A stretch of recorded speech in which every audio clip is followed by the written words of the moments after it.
sker der med mit liv? Jeg vil bare gerne have lov at være i fred.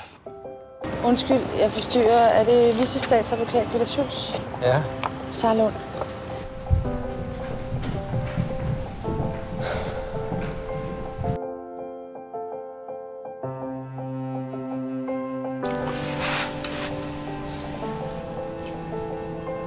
Jeg bliver desværre nødt til at afskede dig.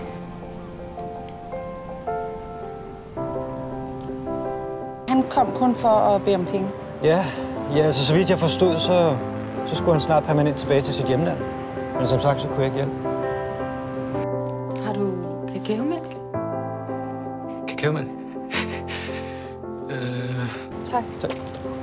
Eller jo, hvad var det for en sag, han havde været vidne i?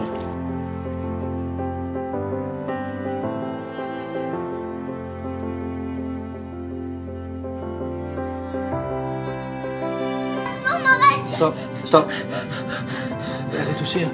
Se på mig. Det var Baloo. Du skal gå! Jeg vil meget gerne have, at du går.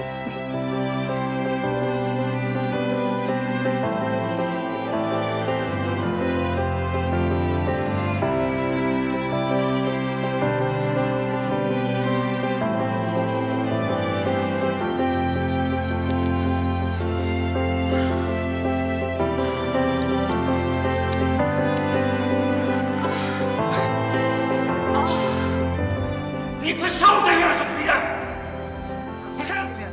Han kan for helvede være i fred! Så lad mig være i fred! Ved du hvad, det tror jeg, vi har talt om. Sofia. Nu står jeg lige her og taler med Trine, ikke?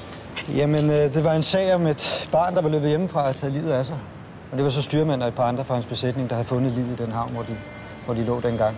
De spillede ikke nogen vigtig rolle, men de var selvfølgelig blevet tilbageholdt for at kunne bidrage til efterforskningen. Og hvor længe siden er det? Du må ringe senere, hvis du ved noget mere, ikke? Jo. De to andre besætningsmedlemmer, kan du huske, hvad de hed? Så bliver man endelig inviteret ud, og så får man over at købe penge for det. Ja.